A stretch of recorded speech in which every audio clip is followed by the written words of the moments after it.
Rádio Rio de Janeiro apresenta Memórias de um Suicida. Estudo da obra de Ivone do Amaral Pereira. Viver é a única opção. Valorize a vida. Apresentação: Berenice Lima. Olá! Continuando nosso estudo do livro A Luz do Consolador, que estamos conhecendo a Dona Ivone, para daqui a pouquinho vamos entrar propriamente dito no estudo do livro Memórias. E nesse livro A Luz do Consolador, que são as experiências dela, nós estamos no capítulo chamado Blasfêmia, que ela conta um caso de um médico extremamente materialista que não consegue entender que Deus é esse sádico que causa sofrimento nas crianças, que coloca uma criança com câncer. E ele está assim muito chateado. E é um caso que envolve um espírita, e o espírita escuta aquilo e não sabe o que fazer, né? Como conduzir aquele diálogo. E a Dona Ivone chama a nossa atenção sobre o estudo, que nós precisamos estudar para, não é convencer as pessoas, mas para, ao emitirmos a nossa opinião, falarmos à luz da doutrina espírita, para vermos uma situação de uma pessoa na blasfêmia, né, contra Deus, que a gente fale alguma coisa. E no programa passado, nós estudamos um caso do livro Céu e Inferno, que foi sobre um garoto de 8 anos com câncer, com uma doença muito complicada, desencarna, é evocado pelo grupo de Allan Kardec, que fala sobre o seu sofrimento desta vida, no passado, o que ele pediu, né, para vivenciar essa dor. E aí nós precisamos estudar para, quando chegarmos em determinadas situações, oferecermos um estudo, uma página, um livro para alguém sobre determinado assunto. E a Dona Ivone vem falando muito sobre isso, que a gente precisa ter o estudo metódico. E a rádio é essa professora que nos dá tantas aulas. Cada programa aqui é uma aula para que a gente entenda a vida. Cada programa aqui é um remédio para a nossa alma. E continuando aqui no livro, né, a Dona Ivone vem falando que essa pessoa, esse espírita, que não soube dialogar com esse médico materialista, ela diz, olha, poderia dizer, por exemplo, que a lei estabelecida por Deus para o bom viver da humanidade entre si é o amar a Deus e ao próximo como a si mesmo, mas que ninguém a cumpre, certamente, porque a observação dessa lei requer do crente renovação de si mesmo e trabalho, razão pela qual se avantaja o mal entre os homens, atingindo até as crianças. Veja esse raciocínio. A lei é essa, amar a Deus e ao próximo como a si mesmo. E como a gente não consegue entender, acontece esse sofrimento. E a criança nada mais é do que um espírito que ainda está naquele corpo em formação. Mas quem habita aquele corpo é um espírito com largas experiências de vidas passadas. E aí ela diz que muitas dessas crianças, sucumbidas à míngua de alimentos, poderiam sofrer menos se os próprios pais as amassem melhor, privando-se do álcool e do fumo, que custam caro, para que o filho tivesse o leite, que assim, penalizado pela sorte de tais crianças, ele, o médico materialista, em vez de insultar Deus, sobre quem jamais raciocinou, ou raciocinou errado, procurasse ser um seu agente para benefício às mesmas, dedicando-se a movimentos humanitários à prol da criança sofredora, pois isso é dever do cidadão bem posto na sociedade, visto que todos nós somos agentes naturais do Criador para auxílio e proteção uns dos outros,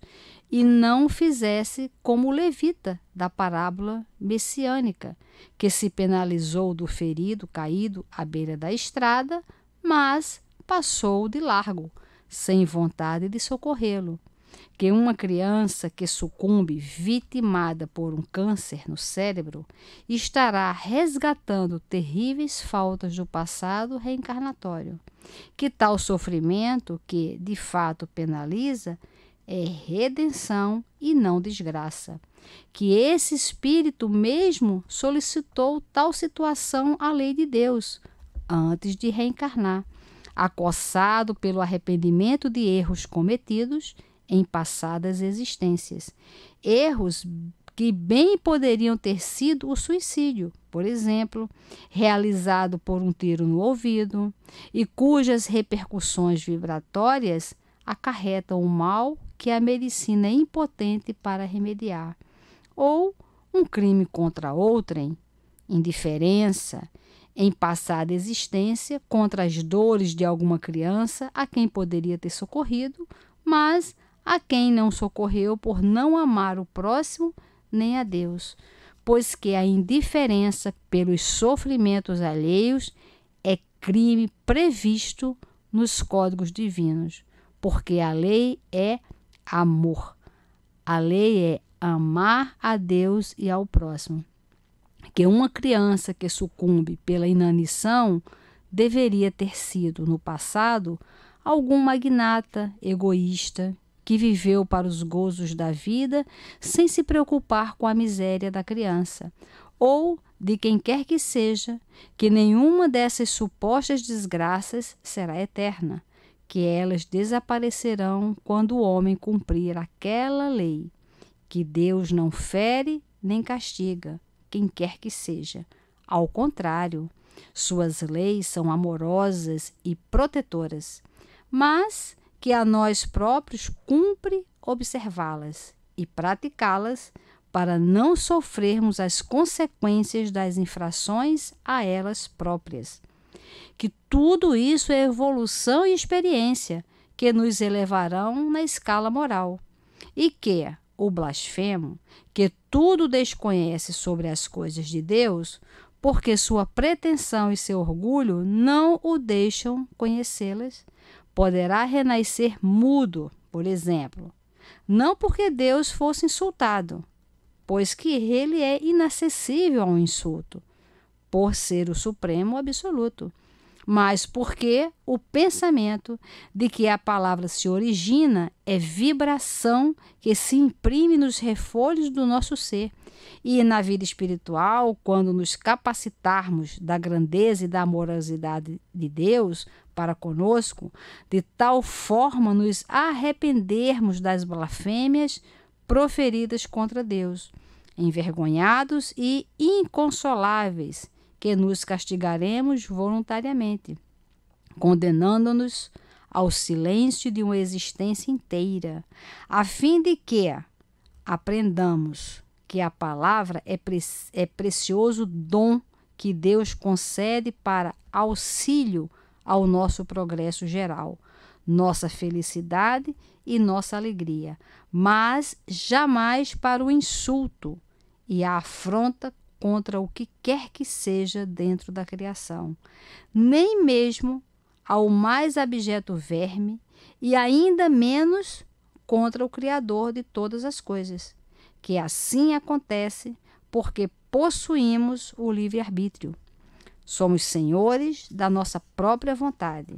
Somos livres, portanto, de nos premiarmos com a paz da consciência, se bem procedermos, ou de nos castigarmos, se o remorso do mal praticado a isso nos impelir.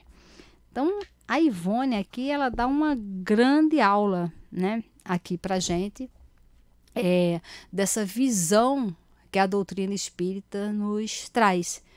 Essa visão da dor, do sofrimento, que para a gente entender, o objetivo é nós ressignificarmos, ou seja, darmos um significado diferente às coisas que a gente vem fazendo, de lamúria, de queixas, Agora, o mais importante disso tudo é o seguinte: se todas essas dores, elas são a consequência, né? Estão como consequência de erros e de comportamento inadequado e de tomada de decisão inadequada de vida passada, a pergunta é: como será a nossa próxima reencarnação? O que nós, de fato, de verdade, de concreto, estamos plantando agora para colhermos na próxima reencarnação? Porque ela fala aqui de pessoas que foram indiferentes à dor do outro. E a pergunta é: você é indiferente à dor do outro? Principalmente quem trabalha, né, nos hospitais públicos, quem lida com a questão da saúde. Você se sensibiliza com a dor de uma pessoa, uma dor física mesmo, que alguém chega passando mal. Você se sensibiliza quando alguém está passando mal, ou aquilo é apenas uma indiferença para você?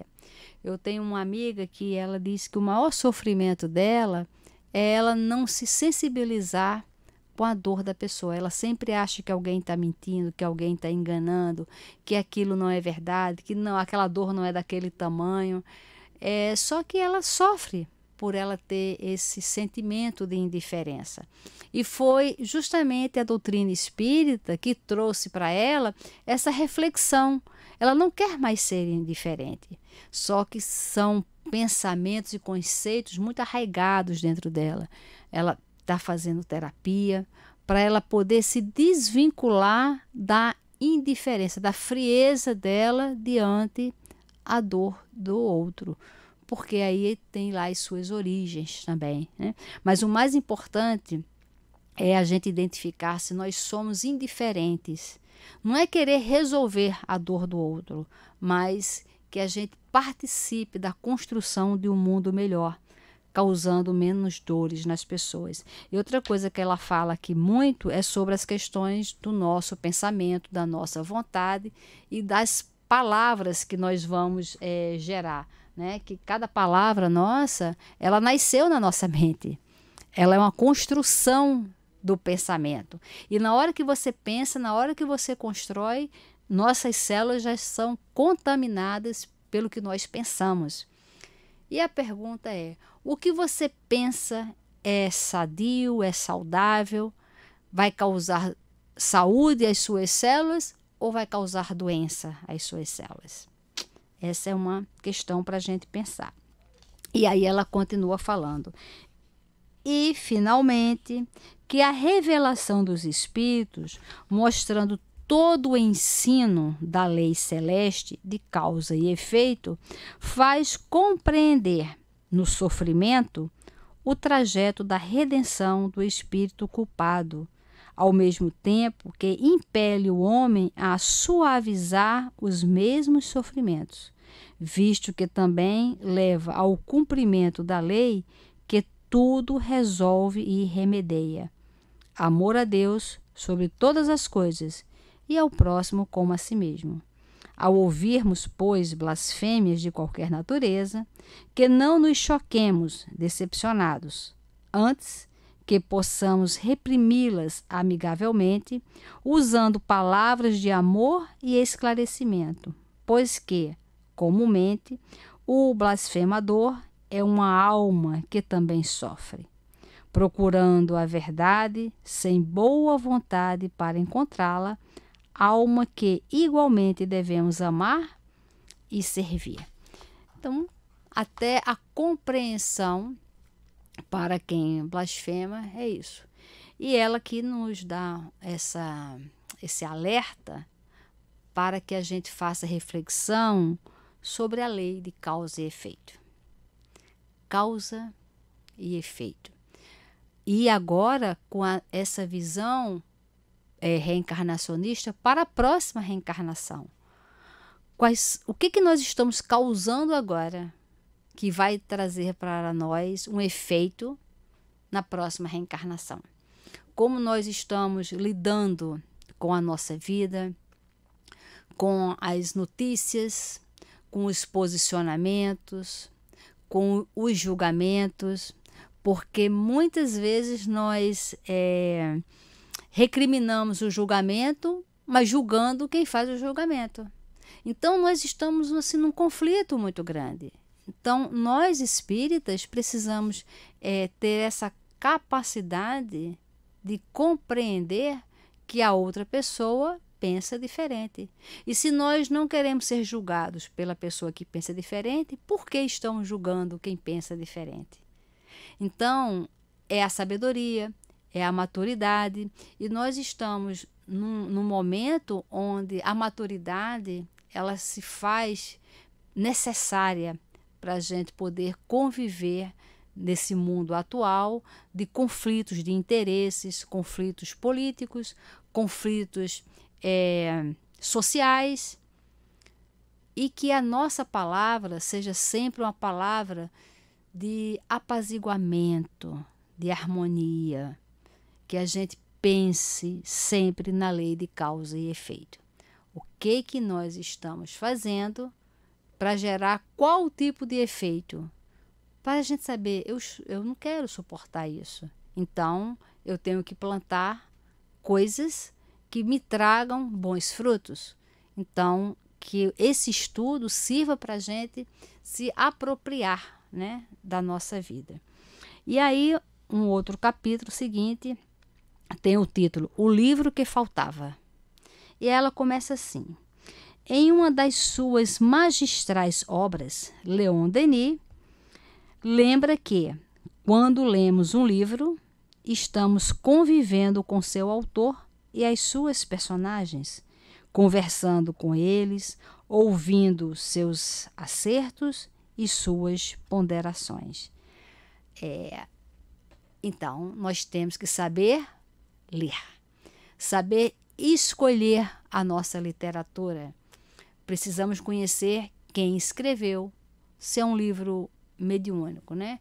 Qual foi o espírito que escreveu, quem é o médium que escreveu, quais são aquelas ideias, qual o objetivo daquele livro, o que aquele livro nos traz, porque nós vamos estar mergulhados com aquelas mentes. E hoje em dia, a quantidade de livro que tem no mercado é uma coisa assim, fora de série. Tem muita coisa boa, mas tem muita coisa que não é do bem. Embora tenha sido escrito de forma mediúnica, tem espírito, tem médium, mas não tem a qualidade da doutrina espírita. Porque todo livro ele tem que gerar esperança e consolação.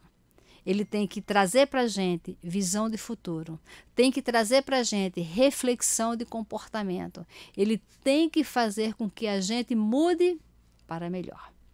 E aí, Leon Denis fala sobre isso. Então, é importante a gente ler, a gente se envolver com os livros, né? Porque nós vamos nos envolvendo com os seus personagens. E ela diz, se o livro for bom, bem escrito, educativo, edificante, estamos diante de um mestre que leciona teses que nos reeducarão ou nos iluminarão a mente, o coração, os atos, a própria vida. É o objetivo. Agora, lê um livro que vai de nada para lugar nenhum, que não te traz um benefício, que não te faz você raciocinar. É apenas uma leitura para, digamos, matar o tempo. E você mata mesmo o tempo, porque você perde tempo.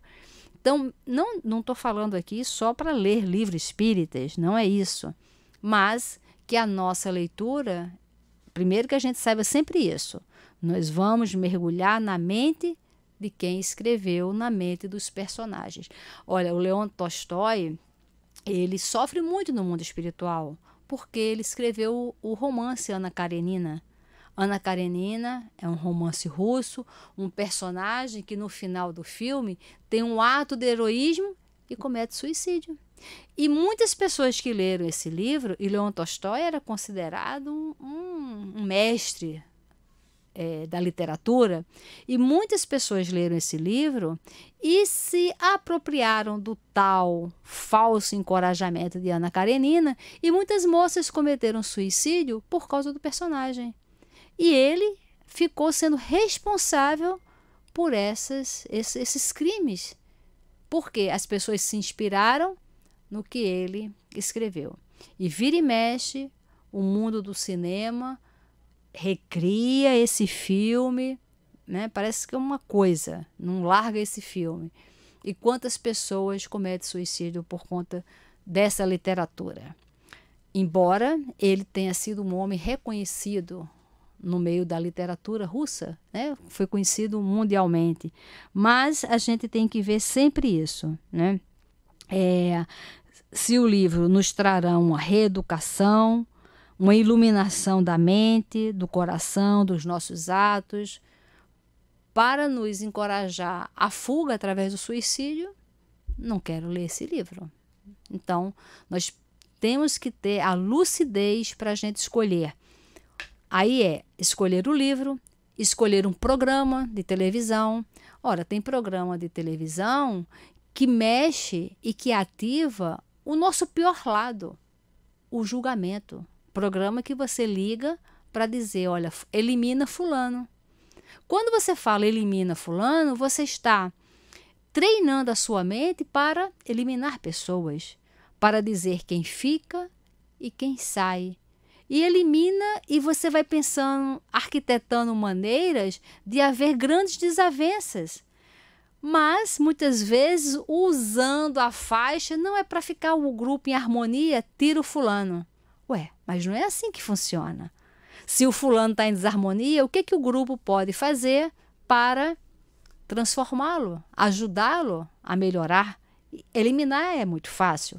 Então, se nós escolhemos um programa que vai atiçar em nós o pior que já existe entre nós, que é julgar, eliminar, torcer contra, criar mecanismo de desavenças, de constrangimentos, de rir quando alguém consegue cair numa desgraça, nós estamos mergulhados naquelas mentes que estão por trás daquele programa.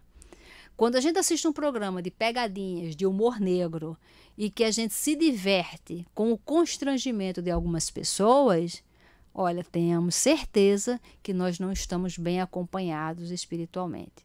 Ah, mas vai virar santo? Não. Por que nós temos que nos divertir às custas das pessoas? Por que a gente tem que se divertir determinando eliminar fulano ou cicrano? E a gente assume uma postura de juiz para determinar quem fica e quem vai. Isso é muito sério. Como ela diz aqui, nós estamos mergulhados nessas mentes e a gente precisa saber quais são as mentes que nós estamos mergulhando. E aí ela diz assim, ó, aquele famoso ditado, dize-me com quem andas e te direi quem és. Propõe o antigo adágio, usando uma filosofia admirável. O mesmo poderíamos dizer das leituras que fazemos. Dize-me o que leis e eu te direi quem és. Dize-me o que assiste na TV, quais são os seus hobbies, quais são as suas preferências, né? Que a gente já sabe quais são as ligações espirituais. E às vezes a pessoa não entende que a vida dá uma complicada. Por quê? Porque você só se envolve em programas, em leituras, onde você vai julgar o tempo inteiro as pessoas. Ah, mas está errado. Mas quem somos nós? E muitas vezes há uma indução ali, porque há um interesse naquele programa, aquele programa é uma coisa comercial. Há um interesse e nós ficamos marionetes. E por sermos marionetes, a nossa mente está sendo treinada, sabe-se lá por que tipo de espíritos, para ser uma mente o quê? Conturbada e julgadora. Vamos pensar sobre isso. E muita paz.